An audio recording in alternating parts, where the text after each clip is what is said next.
Welcome students. तो आज हम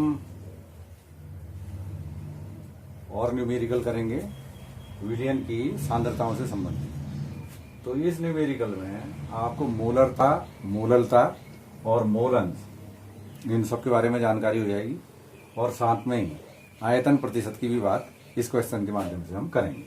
ठीक है, तो आइए देखते हैं प्रश्न किस प्रकार से है। तो दिया गया है कि ग्लूकोज का जल में 1 विलियन 10% W/W। विलियन की मोललता क्या होगी? ठीक हो गया, यहां पे आपने मोललता ज्ञात करनी है। विलियन के प्रत्येक अवयव का मोल अंश, मोलर फ्रैक्शन भी आपने ज्ञात करना है। और दिया हुआ है कि विलियन का घनत्व दिया है आपको और उसकी मोलरता भी ज्ञात करनी है। इन जनरल परीक्षा में इतना लंबा क्वेश्चन नहीं आता, वो केवल आपसे मोलरता या मोललता पूछता है, लेकिन हमने ये क्वेश्चन इसलिए लिया है कि सभी चीजों को आप साथ में ही कर पाए। तो आइए देखते हैं किस किस तरीके से इसको हम करेंगे। तो कभी भी आप जब भी न्यूमेरिकल करते हैं तो उसकी सूचनाओं के अनुसार उसमें हमने क्या क्या ज्ञात करना है, इस बात का ध्यान रखते हैं। तो सबसे पहले हमने मोललता ज्ञात करनी है, ठीक है ना। और मोललता की परिभाषा क्या होती है कि 1 लीटर विलायक में उपस्थित विलेय के मोलों की संख्या, ठीक है ना। 1 लीटर में नहीं, सॉरी ये एक्सक्यूज हो गया, कि 1 किलोग्राम विलायक में उपस्थित मोलों की संख्या को हम क्या कहते हैं? मोललता, ठीक है। और वो लीटर वाली बात मोलरता के लिए आएगी। तो यहाँ पे हमने जो जो इन्फॉर्मेशन दी है उसी के अनुसार हम चीजें देख लेते हैं। तो सबसे पहले इसमें क्या दिया है? ग्लूकोज का 10% वॉल्यूम बाय वॉल्यूम है। तो अब इसका मतलब क्या हुआ? विलियन, आपका टोटल कुल विलियन कितना होगा? विलियन का भार जो आपका होगा वो हो गया आपका 100 ग्राम, ठीक है। तो ये 100 ग्राम हो गया, ठीक हो गया। इसके बाद ग्लूकोज का भार, तो जो ग्लूकोज का भार है वो आप देख रहे हैं 10% है। तो 100 में 10 क्या होगा? ग्लूकोज। 10 ग्राम क्या हो गया? ग्लूकोज हो गया। रिमेनिंग पार्ट क्या होगा? जल का भार या द्रव्यमान, आप जो भी कहें। तो ये यहाँ पे देख ले रहे हैं आप कि जो रिमेनिंग पार्ट है वो काय का है? वाटर का है। तो ठीक हो गया। तो 90 ग्राम्स आपके क्या हो गए? वाटर के हो गए, ठीक है ना। तो अब आपने क्या निकालनी है? मोललता। तो मोललता में आपको पता है मोललता बराबर क्या होता है? विलेय के मोलों की संख्या बट्टा विलायक का द्रव्यमान किलोग्राम में, ठीक है ना। तो विलेय इसमें क्या है? ग्लूकोज। तो यहाँ पे हम ग्लूकोज का आपको मोलर द्रव्यमान भी ज्ञात करना होगा, तो उसको भी देख लेते हैं। तो ये आपका ग्लूकोज है C6H12O6, ठीक हो गया। तो 6 कार्बन हो गए आपके, तो 6 इंटू 12 हाइड्रोजन हो गए, तो 12 इंटू 1, और 6 ऑक्सीजन हो गए, तो 6 इंटू 16, ठीक है ना। तो इसको हमने कैलकुलेट किया, ये आपका 72 प्लस 12 प्लस 96, इन सबको आप ऐड कर लीजिए तो 180, इसका क्या आ गया? ग्राम में अगर हम कहेंगे तो ये इसका क्या हो गया? मोलर द्रव्यमान हो गया, ठीक है ना। तो मोललता में मतलब क्या हो गया? तो हम मोललता कैसे निकालेंगे? ग्लूकोज का द्रव्यमान, ठीक।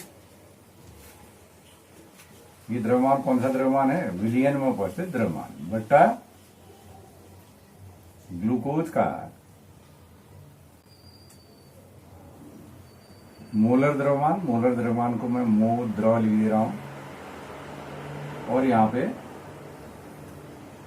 विलायक किसमें? किलोग्राम में, या विलायक का भार किलोग्राम में कह सकते हैं, विलायक किलोग्राम में हमने लिखी, ठीक हो गया। तो ठीक है। अब ग्लूकोज आपके पास कितना था? C6H12O6, ये कितना है आपके पास? 10 ग्राम है।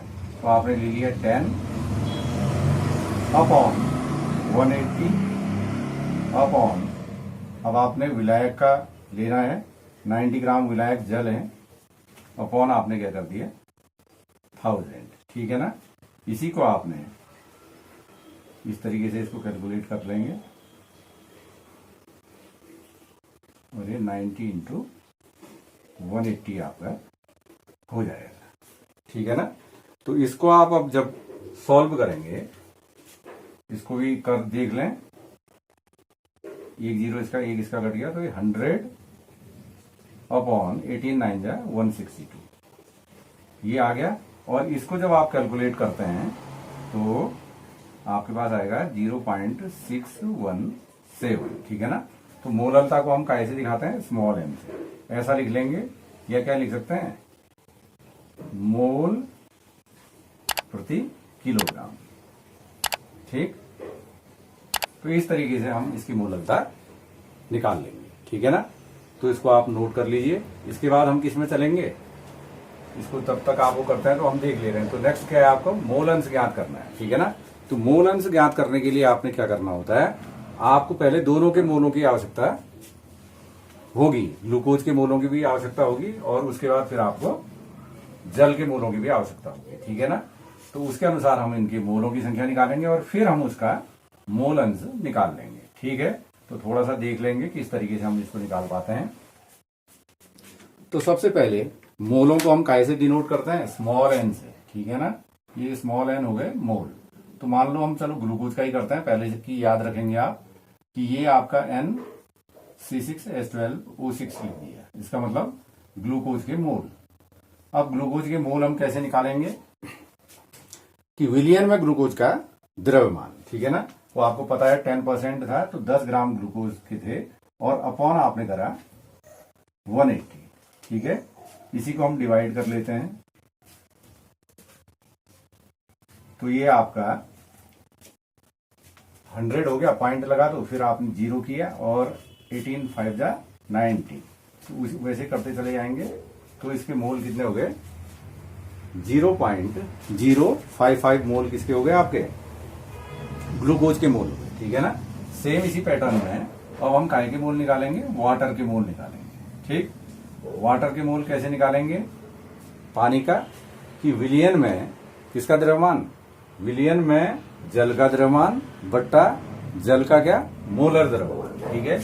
तो कितना, 10 तो आपका था ग्लूकोज और रिमेनिंग क्या था, वाटर, तो 90 क्या हो गया, जल का द्रव्यमान हो गया, बट्टा जल का आपने मोलर द्रव्यमान निकालना है। आपको बता भी रखा है हमने कि आणविक द्रव्यमान और मोलर द्रव्यमान आंकिक रूप से, संख्यात्मक रूप से समान होते हैं। केवल अंतर क्या होता है कि जो आणविक द्रव्यमान होता है उसको हम यूनिफाइड मास यू के द्वारा दिखाते हैं, और जबकि मोलर द्रव्यमान को हम ग्राम के द्वारा दिखा देते हैं। तो आपको पता है इसका हो गया 18, ऑक्सीजन का होता है 16 परमाणु द्रव्यमान, और हाइड्रोजन का हम 1 कंसीडर करते हैं, तो 2 + 16 = 18। तो अब इसको 18 5 जा 90 हो गए, तो इसके कितने मोल हो गए, 5 मोल्स आपको वाटर के मिल गए, ठीक है ना।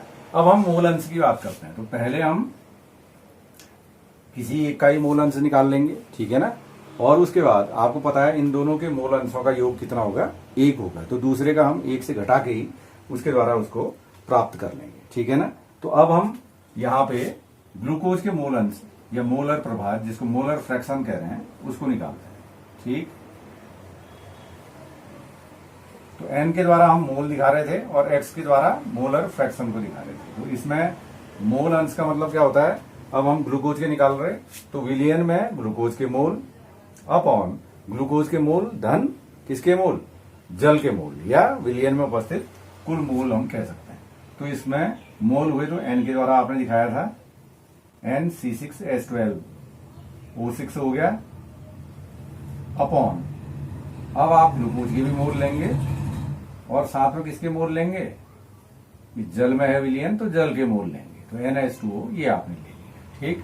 अब हम इसके नीचे चलते हैं, इनकी वैल्यूज ये आपने निकाली है, तो उसको पुट करेंगे, 0.055 ये मोल हो गए किसके, ग्लूकोज के, नीचे फिर वंस अगेन 0.055 आ गए, और प्लस 5 मोल किसके थे, वाटर के थे। तो ये आपने 0.055 अपॉन 5.055, ठीक है ना। देख रहे हैं इसमें भी डेसिमल के बाद 3 डिजिट्स हैं, और उसमें भी डेसिमल के बाद 3 डिजिट्स हैं। तो इसको आप क्या कर सकते हैं, 55 अपॉन 5055 मान सकते हैं। 5 से हम डिवाइड कर लेते हैं, तो ये हो जाएगा आपका 11 अपॉन 1011, ठीक हो गया। तो 11 अपॉन 1011 आपके पास आ गया। और अब इसको जब आप फाइनली डिवाइड करेंगे तो जो डिजिट आपको प्राप्त होगी वो होगा 0.011, ठीक है। तो 0.011 किसका मोल फ्रैक्शन हो गया? ये ग्लूकोज का मोल फ्रैक्शन या मोल अंश है, जिसको हम मोलर प्रभाज भी कहते हैं। ठीक है ना। मैंने पिछले क्लास में आपको बताया था कि मोलर प्रभाज का या मोल अंश का कोई मात्रक नहीं होता है, ठीक, क्योंकि मोल से मोल कट जाए। तो ये चीज आपके पास आ गई। ठीक है ना। अब दूसरा आपको टर्म मालूम है मोल अंश के लिए किस तरीके से कि XS2O plus XC6H12O6 is equal to कितना होता है? 1। ठीक हो गया ना। तो यहां हमने किसका निकालना है? XS2O आपने निकालना है। तो ये क्या हो गया? 1 minus molar fraction of glucose, अर्थात ग्लूकोज का मोलर प्रभाज। तो इसी को यहां पे देख लेते हैं। तो 1 से आप किसको माइनस कर लेंगे? 0.011 को आप माइनस कर लेंगे तो ये आपका आ जाएगा 0.989। ठीक हो गया। तो ये आपका इसका मोलर फ्रैक्शन कितना आ गया? 0.989। तो आपको दो परिणाम यहां पे प्राप्त हो गए। ठीक है ना। तो इसको आप रिपीट, इसको नोट कर लीजिए। और मैंने पहले भी बताया कि एक चीज और ध्यान इसमें रख लेंगे आप कि जो मोल अंश है उसके लिए आपने क्या करना है? जिसका भी मोल अंश निकालना है उसके मोल और बट्टा विलियन के कुल मोलों की बात हम करते हैं। इसको आप दूसरे मेथड से भी निकाल सकते हैं, उसमें कैलकुलेशन आपकी ज्यादा होगी। अगर हम क्या लिखते? XS2O लिखते तो फिर क्या होता? NH2O upon NC6H12O6 plus NH2O। ठीक है ना। तो 1 से डिवाइड करके हम इसको आसानी से प्राप्त कर सकते हैं। अब तीसरी चीज जो हमने निकालनी है वो क्या निकालनी है? मोलरता की बात कर रहे हैं। ये वाली डिजिट दोबारा भी आएगी 0.055। इसको भी आप कैलकुलेशन में यूज कर सकते हैं या फिर हम वैसे ही उसको देख लेंगे। तो अब हम मोलरता की बात कर रहे हैं। ठीक है ना। तो मोलरता को कैसे परिभाषित करते हैं आप कि 1 लीटर विलियन में उपस्थित विलेय के मोलों की संख्या की बात हम करते हैं इसमें। तो विलियन का यहाँ पे घनत्व दिया गया है, तो विलियन का हमने क्या निकालना पड़ेगा? आयतन हम निकालेंगे। ठीक है ना। तो अब आयतन कैसे निकालेंगे इसके लिए पहले हम देख लेते हैं। तो आपको पता ही है फिजिक्स का जो फॉर्मूला है, घनत्व बराबर क्या होता है? द्रव्यमान बट्टा आयतन। ठीक है ना। या विलियन का आयतन। तो ये विलियन का जो आयतन है इसको आप कैसे दिखा सकते हैं? इस v को आप यहां पे ले गए तो ये क्या हो गया? m अपॉन डी हो गया। ठीक है ना। यहां पे m का मतलब क्या हुआ? विलियन का द्रव्यमान। ठीक है ना। यहां पे हम विलायक की बात नहीं कर रहे, विलियन के द्रव्यमान की बात कर रहे हैं। तो विलियन का द्रव्यमान क्या था? ऊपर आपको प्रश्न में दिया गया है 1 विलियन का 10% W/W है। इसका मतलब कुल विलियन का जो द्रव्यमान था वो कितना था? 100 ग्राम। ठीक है ना। और घनत्व आपको दिया गया है वो है आपका 1.2। ठीक है ना। ये दिया है आपका ग्राम प्रति मिलीलीटर क्यूब में या ग्राम पर ml की पावर -3 में इसको दिया गया है। तो ये जो आपको वॉल्यूम प्राप्त होगी ये भी किसमें प्राप्त होगी?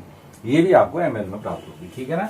तो इसको हम छोटा कर लेते हैं, जितना छोटा हम बना सकते हैं। तो ये 1000 हो गया, 1000 अपॉन 12 हो गया। इसको आपने 2 से डिवाइड किया तो 500 अपॉन 6 हो गया। इसको और डिवाइड कर लीजिए 2 से ही, ये तो ये 250 अपॉन 3 हो गया। ठीक है ना। तो अब 8 से इसको इससे डिवाइड कर लेते हैं तो 8 3 जा 24 हो गया। अब 10 बचा, 3 3 जा 9 और ये कैरी ऑन, फिर 1010 आते जाएगा। तो इतना ml विलियन का क्या हो गया? आयतन हो गया। क्लियर हो गया ना। घनत्व दिया था उसकी सहायता से हमने विलियन का क्या निकाल लिया? आयतन निकाल लिया। अब हम बात करेंगे मोलरता। ठीक है ना।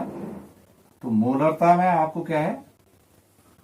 पहले आपने यहां पे भी क्या करनी है? विलेय के मोल निकालने हैं। और विलेय कौन है? ग्लूकोज है। तो ग्लूकोज के मोलों की संख्या, ठीक, वो वैसे हमने कैलकुलेट भी करी थी, उस तरीके से भी कर सकते हैं, उसको फिर मैं बाद में बता दूंगा। ग्लूकोज के मोल बटा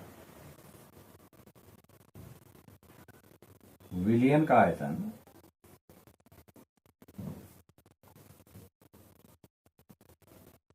किसमें? लीटर में। ठीक हो गया जी। अब देख लेते हैं इसको। तो ग्लूकोज के मोल कैसे निकालते थे? ग्लूकोज का द्रव्यमान 10% है तो 10 ग्लूकोज के थे अपॉन 180। ठीक। और विलियन का आयतन कितना प्राप्त हुआ था आपको 83.33 अपॉन 1000, ठीक है ना। तो ये 1000 सबसे ऊपर आपका चले गया, तो 10 अपॉन 180 इंटू 1000 अपॉन 83.33, ठीक है ना। तो इसमें थोड़ा सा लंबा सा कैलकुलेशन इसका है। जब आप इसको सॉल्व करेंगे तो आपको जो आंसर प्राप्त होगा वो होगा आपका 0.67 मोल,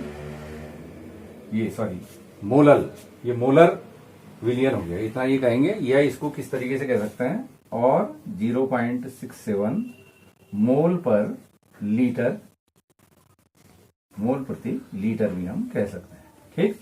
अगर आपको ध्यान है तो यहाँ पे हम इस तरीके से भी कैलकुलेट इसको कर सकते थे। 10/180 के स्थान पे क्या रख सकते थे, ग्लूकोज के मोलों में निकाला था हमने 0.055, उसको रख सकते हैं, और उसके द्वारा भी आप इसकी कैलकुलेशन कर सकते हैं। Thank you.